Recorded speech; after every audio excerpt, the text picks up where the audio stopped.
বাংলাদেশের রাজনীতিতে কিন্তু এখন একটা নতুন খেলা শুরু হয়ে গেছে। জুলাই অভ্যুত্থানের পর যে একটা শূন্যস্থান তৈরি হয়েছে, সেখানে দুটো ভিন্ন শক্তি নিজেদের জায়গা করে নিতে চাইছে। দেখুন, একদল ভাবছে রাজপথের শক্তি দিয়ে সরকারকে চাপে ফেলবে, আর আরেকটা দল ওরা পর্দার আড়ালে নতুন একটা রাজনৈতিক বিকল্প গড়ে তোলার চেষ্টা করছে। চলুন আজকের এই বিশ্লেষণে আমরা গভীরে গিয়ে দেখি ক্ষমতার এই দুই পথের লড়াই বাংলাদেশকে ঠিক কোন দিকে নিয়ে যাচ্ছে। 5 কোটি মানুষের অপূর্ণ স্বপ্ন, এই একটা কথাই কিন্তু বর্তমান রাজনৈতিক অস্থিরতার একেবারে মূল কারণটা বলে দেয়। জুলাই অভ্যুত্থানের পর যে বড় ধরনের সংস্কারের একটা আশা তৈরি হয়েছিল, এখন অনেকেই মনে করছেন সরকার সেই কথা থেকে সরে আসছে। আর এই হতাশা থেকেই জন্ম নিচ্ছে দুটো আলাদা বিরোধী শিবির। কিন্তু এই যে হতাশার কথা বলছি, এর কারণটা ঠিক কী? কোনো প্রতিশ্রুতি পূরণ না হওয়ায় মানুষ আবার রাজপথে নামার কথা ভাবছে? আসল অভিযোগটা হলো সরকার নাকি তার দেয়া কথা থেকে সরে আসছে। জুলাই অভ্যুত্থানের পর যে জুলাই সনদ বা সংস্কারের প্রস্তাবটা নেওয়া হয়েছিল, সেটা বাস্তবায়নের বদলে সরকার এখন উল্টো পথে হাঁটছে, এমনটাই অভিযোগ উঠছে। বলা হচ্ছে গণভোটের রায়কে পাশ কাটিয়ে যাওয়াই এই অসন্তোষের প্রধান কারণ। আর এই ব্যাপারটা কিন্তু শুধু রাজনৈতিক কথাবার্তার মধ্যেই সীমাবদ্ধ নেই, এটা এখন সাধারণ মানুষের দৈনন্দিন জীবনকে সরাসরি প্রভাবিত করছে।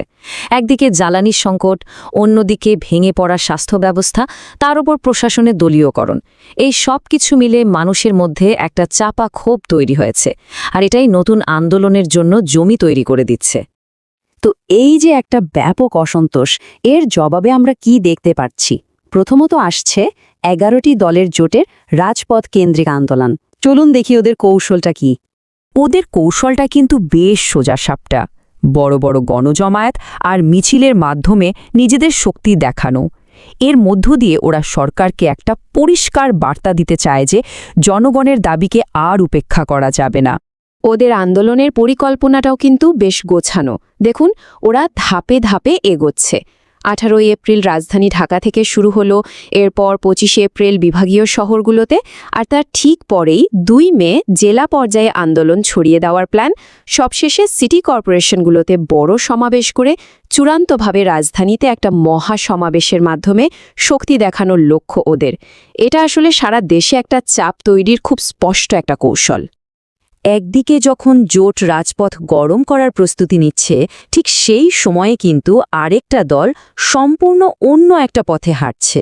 ওরা হলো ন্যাশনাল সিটিজেন্স পার্টি বা এনসিপি। এনসিপি আসলে সরাসরি রাজপথে না নেমে একটা লম্বা খেলার জন্য গুটি সাজাচ্ছে।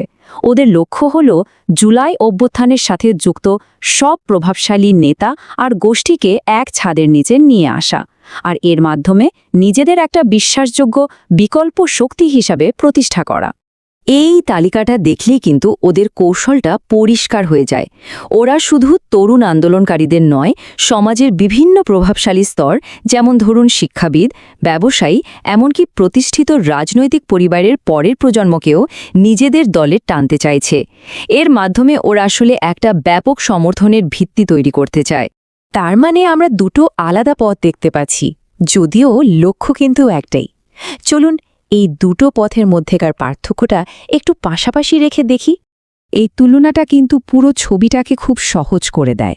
দেখুন, 11 দলীয় জোটের শক্তি হল রাজপথের মানুষ, আর এনসিপির শক্তি হল বিভিন্ন ক্ষেত্রের প্রভাবশালী ব্যক্তিদের নিয়ে গড়া একটা সংগঠিত প্ল্যাটফর্ম।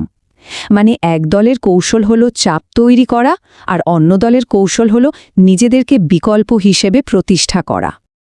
এনসিপির এই কথাটা কিন্তু বেশ ভাবনার মতো। এটা একরকম সতর্ক বার্তায় বলা চলে। ওরা বলতে চাইছে, যদি 2024-এ গণ অভ্যুত্থানের অর্জন ধরে রাখা না যায়, তাহলে ইতিহাস আবার ফিরে আসতে পারে। এই হুঁশিয়ারিটা কিন্তু বর্তমান রাজনৈতিক পরিস্থিতিকে আরও বেশি গুরুত্বপূর্ণ করে তুলেছে। তাহলে পরিস্থিতিটা কি দাঁড়াচ্ছে? দুটো ভিন্ন শক্তি, দুটো ভিন্ন পথ, কিন্তু লক্ষ্য একটাই, প্রতিশ্রুত সংস্কারকে বাস্তবায়ন করা। এখন প্রশ্ন হল, বাংলাদেশের রাজনীতির ভবিষ্যৎ কি রাজপথের গর্জনে ঠিক হবে, নাকি পর্দার আড়ালে সংগঠিত শক্তির হাতে? এই দুই শিবিরের কৌশলের লড়াই শুধু ক্ষমতার সমীকরণই বদলাবে না, বরং এটা আমাদের দেশের আগামীর পথটাও ঠিক করে দেবে।